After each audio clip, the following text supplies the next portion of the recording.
For your butternut squash agnolotti, you're gonna need your butternut squash pasta here, some mushrooms, mushroom stock concentrate, some creme fraiche, some cream cheese, Parmesan cheese, walnuts, some salt and pepper, and 1.5 tablespoons butter.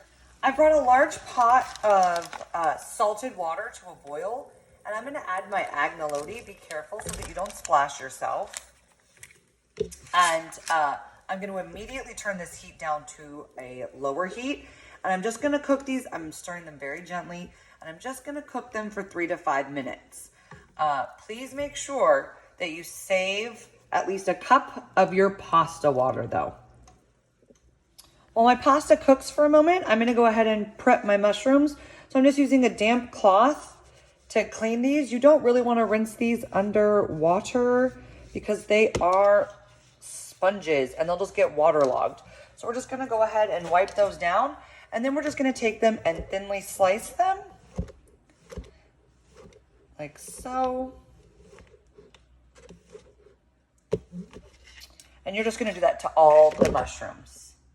My agnolotti have been cooking for several minutes, and as you can see, they've started to kind of puff up and they have like risen to the top. So I'm just going to take a heat-proof glass here, and I'm going to try and save about 1 cup of pasta water. The reason we save our pasta water is we're going to use it in our sauce. It has all those starches in it from the pasta itself. So as you can see that the water is not clear anymore. It has like, you know, a more translucent appearance, and that's all the starches in there, and that's going to help us thicken our sauce at the end. So I'm going to go ahead and strain this. And then I'm going to toss it with just a little bit of olive oil to keep the pasta from sticking. Now we're going to go ahead and saute our mushrooms. So I'm going to add that 1.5 tablespoons of butter to my pan. I'm going to go ahead and just add these mushrooms right in there. And we are going to go ahead and just cook these down for like 6 to 8 minutes in the butter until they've become nice and browned and caramelized. If you find that your pan is getting a little too dry, or that the mushrooms have soaked up all of the butter, you can add a little bit more just to keep them from sticking. So you don't need to stir them the whole time. I'm just stirring them right now to kind of toss them all in the butter. And then you'll let them sit still for a minute. Or we don't always want to be moving our food. Sometimes it's best to let our food sit and caramelize. My mushrooms have gotten nice and caramelized, as you can see. They've reduced down quite extensively. And now to this pan, I'm just going to add 1/2 cup of my reserved pasta water. If you need more, we will use more later. And then I'm going to add my cream cheese.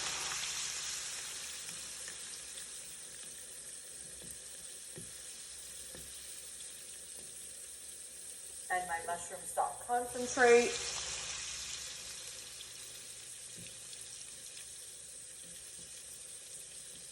And then a little bit of salt and pepper.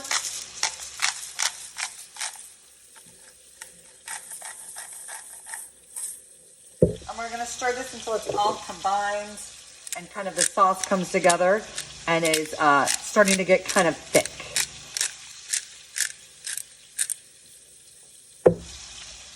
I've removed my sauce from the heat, and I'm going to go ahead and add my creme fraiche. Creme fraiche is a French style sour cream. And I'm removing this off the heat so that it doesn't like curdle. So it has like a higher fat content. As you can see, it's much thicker than like a sour cream. And so I'm going to kind of start to just stir this in. And then I'm going to go ahead and add my cooked pasta that I did toss with a little bit of olive oil to hopefully not let it all stick together. So this is called agnolotti just because it's the shape of the pasta. It has nothing to do with the filling, it's the shape. So like a ravioli is, you know, traditionally in a square or a circle. So I'm just kind of gently separating these, and I'm just giving this kind of an easy, gentle stir because you don't want to break your pasta. And please remember, this is fresh pasta. So when you cook it, it's really important you only cook it for that like 3 to 5 minutes, or as soon as it starts floating to the top. It doesn't take nearly as long to cook as a dried pasta does because it already is hydrated. So be mindful of that. Otherwise, you're just going to have a bowl full of mushy pasta. So you can see as I'm stirring it, it's all holding together still fairly well, which means that it was cooked properly. So now at this point, you can plate it up and however you like. And then you're going to go ahead and top it with your walnuts and Parmesan cheese.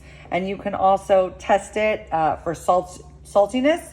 So you can add a little bit of salt and pepper at this point if you need to.